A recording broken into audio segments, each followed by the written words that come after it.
स्वागत है आपका रूहानी कहानियों में। आज मैं आपके लिए लेकर आई हूँ सादत हसन मंटो की लिखी कहानी टोबा टेक से।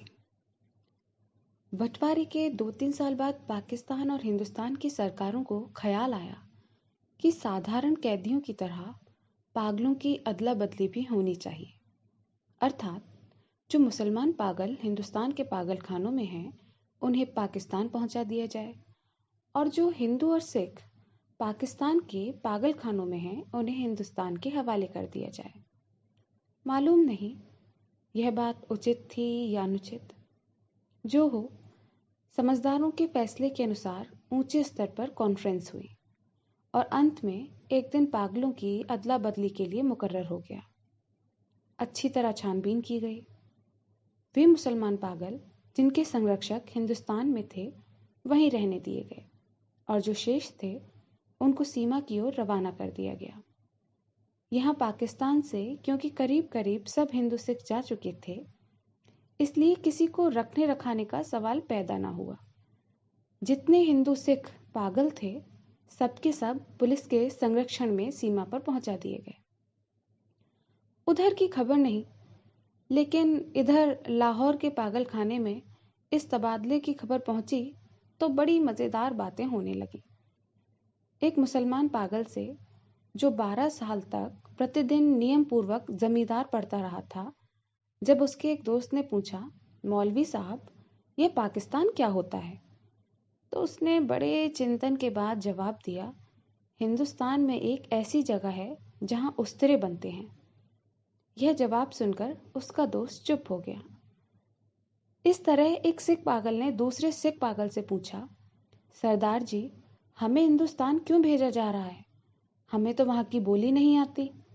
दूसरा मुस्कुराया, मुझे तो हिंदुस्तान की बोली आती है।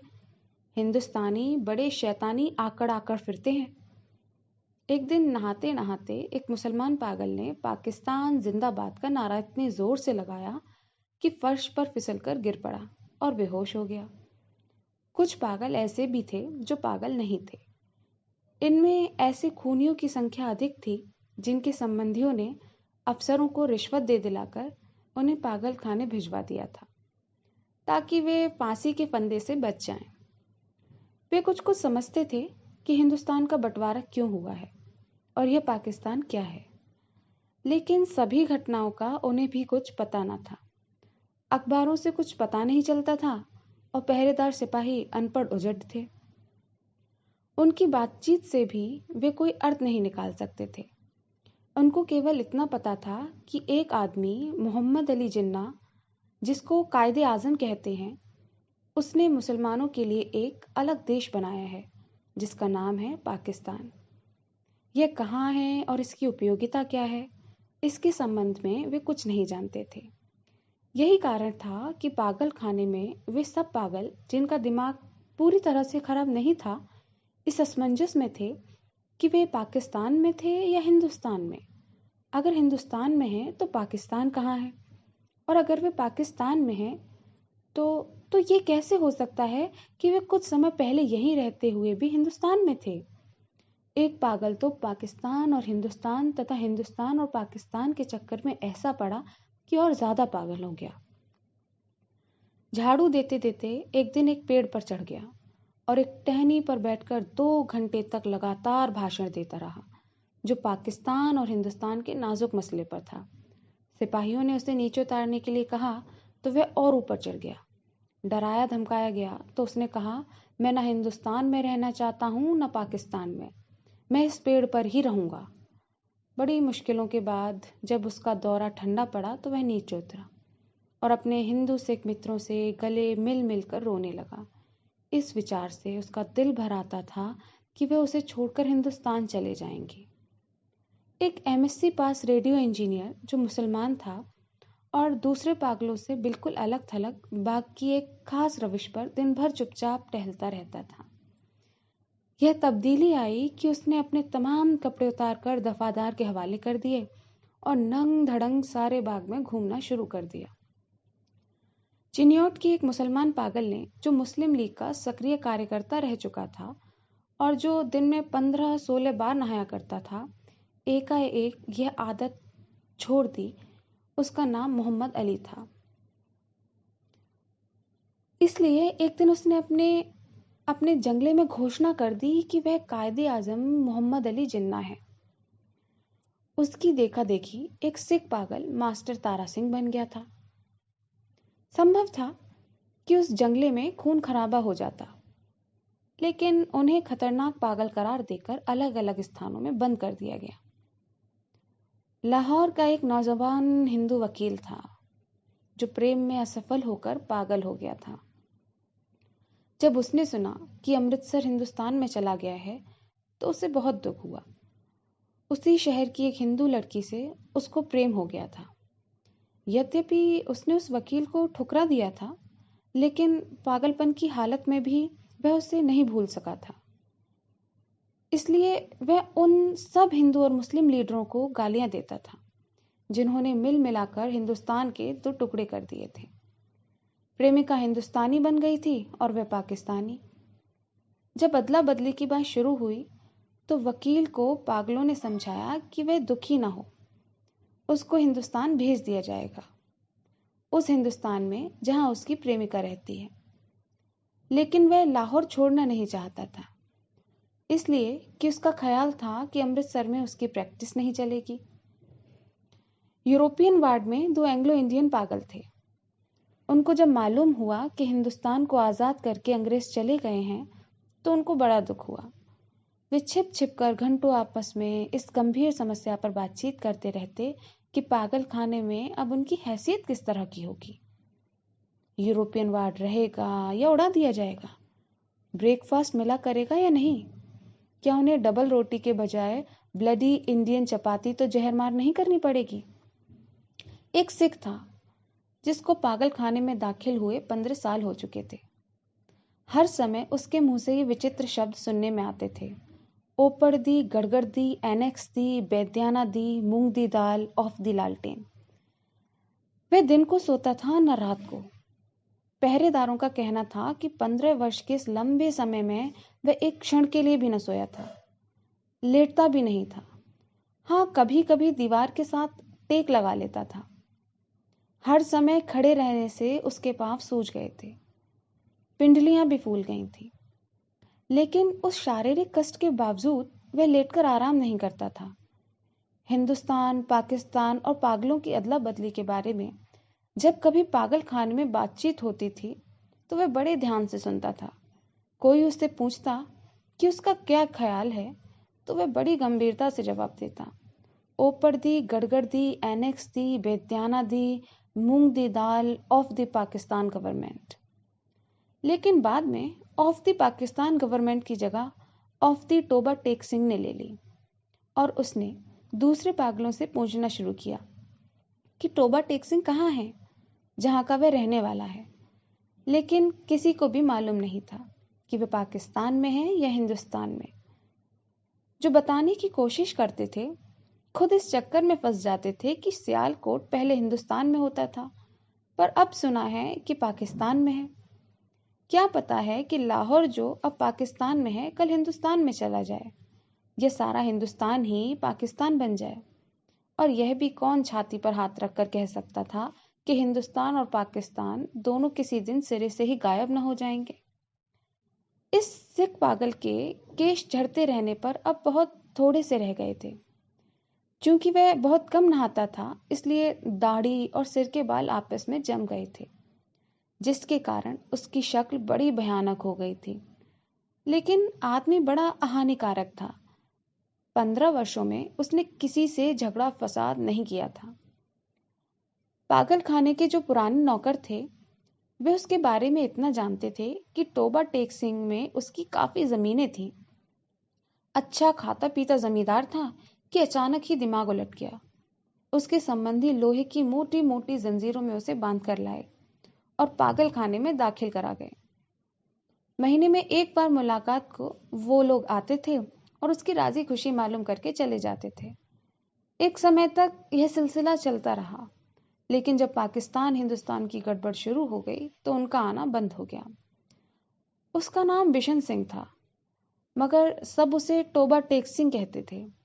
उसे यह बिल्कुल मालूम न था कि दिन कौन सा है, महीना कौन सा है या कितने साल बीत चुके हैं।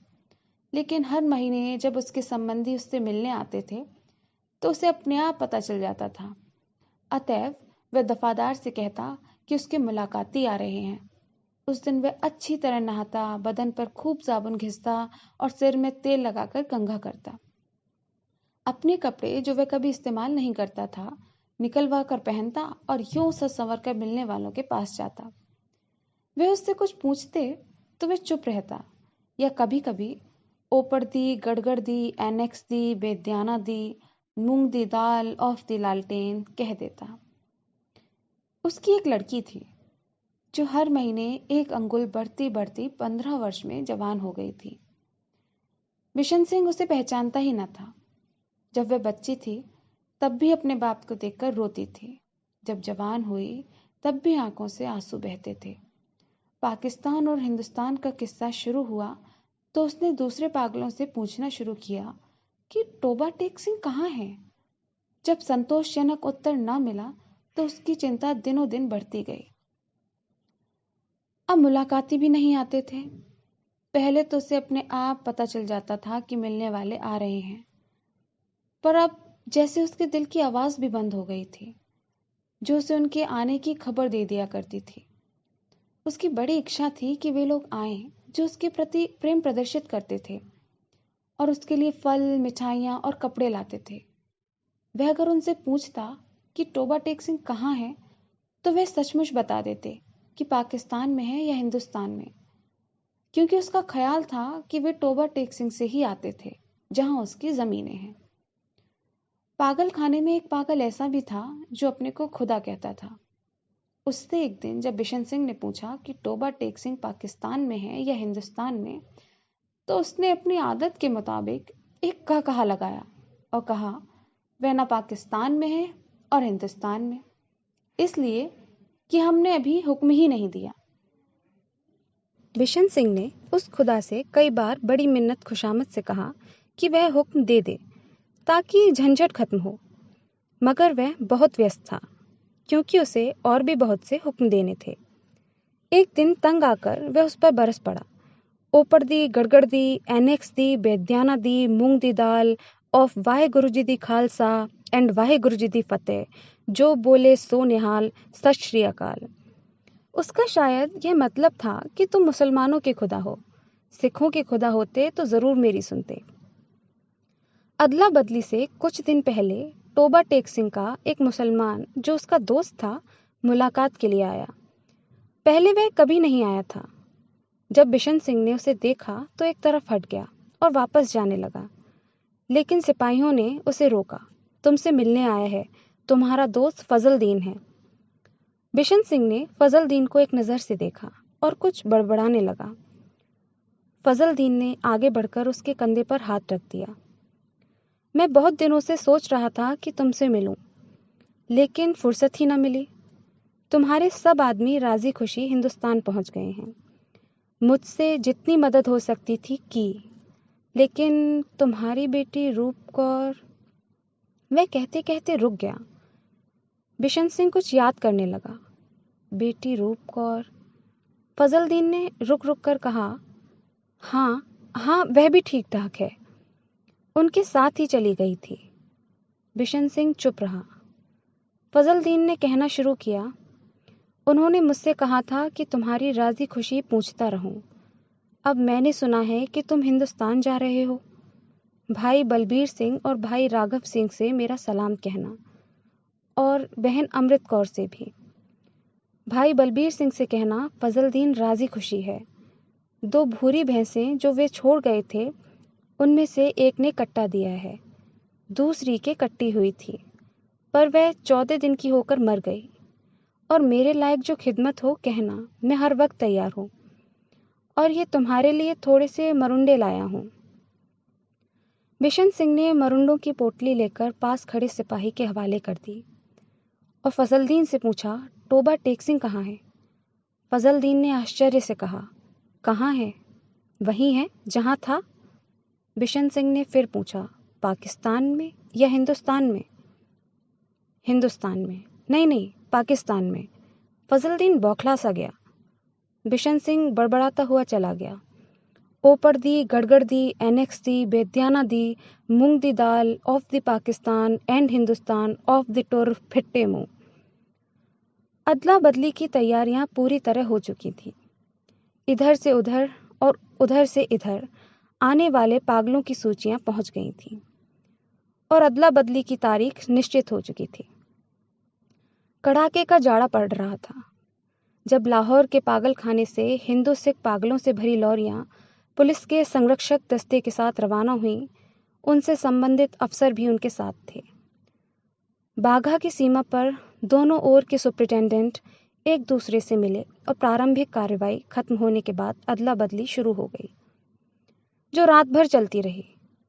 पागलों की लॉरियों से निकालना और उनको दूसरे अफसरों के हवाले करना बड़ा कठिन काम था। कुछ तो बाहर निकलते ही नहीं थे।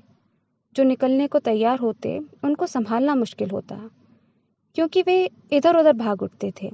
जो नंगे थे उनको कपड़े पहनाए जाते तो वे फाड़कर अपने तन से अलग कर देते। कोई गालियां बक रहा है, कोई गा रहा है, आपस में लड़ झगड़ रहे हैं और रो रहे हैं, बिलख रहे हैं। कान पड़ी आवाज सुनाई देती थी। पागल स्त्रियों को शोरगुल अलग सा था और सर्दी इतने कड़ाके की थी कि दांत बज रहे थे। अधिकतर पागल इस अदला बदली के पक्ष में नहीं थे, क्योंकि उनकी समझ में नहीं आता था कि उन्हें अपनी जगह से उखाड़कर कहाँ फेंका जा रहा है। थोड़े से वे जो कुछ सोच समझ सकते थे, पाकिस्तान जिंदाबाद और पाकिस्तान मुर्दाबाद के नारे लगा रहे थे। 2-3 बार झगड़ा होते होते बचा, क्योंकि कुछ एक मुसलमानों और सिखों को ये नारे सुनकर तैश आ गया था। जब बिशन सिंह की बारी आई और जब उसे दूसरी ओर भेजने के संबंध में अधिकारी लिखत पढ़त करने लगे तो उसने पूछा, टोबा टेक सिंह कहाँ है, पाकिस्तान में या हिंदुस्तान में? संबंधित अधिकारी सुनकर हंसा और बोला, पाकिस्तान में।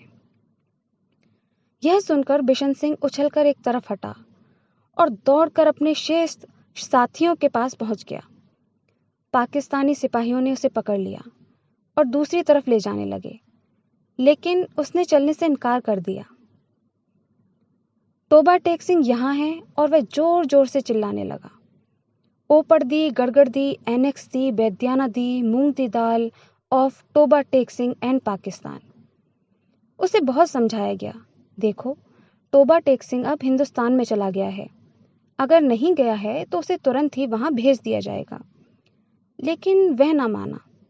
जब उसे जबरदस्ती दूसरी ओर ले जाने की कोशिश की गई तो वह बीच में एक स्थान पर इस प्रकार अपनी सूजी हुई टांगों पर खड़ा हो गया जैसे अब कोई ताकत उसे वहां से नहीं हिला सकेगी। आदमी चूंकि हानिकारक था, इसलिए उसके साथ जबरदस्ती नहीं की गई। उसको वहीं खड़ा रहने दिया गया और अदला बदली का शेष काम होता रहा। सूरज निकलने से पहले उस स्थान पर शांत स्थिर खड़े बिशन सिंह के मुंह से एक भयानक चीख निकली। इधर उधर से कई अफसर दौड़ आए और देखा कि वह आदमी जो 15 वर्ष तक दिन रात अपनी टांगों पर खड़ा रहा था, औंधे मुंह पड़ा है। उसके टांगों के पीछे हिंदुस्तान के पागलों का दायरा था और उसके सिर की ओर पाकिस्तान के पागलों का दायरा था, और बीच की भूमि में जिसका कोई नाम न था, टोबा टेक सिंह पड़ा था। बस इतनी सी थी ये कहानी। कल फिर आऊंगी एक नई कहानी लेकर।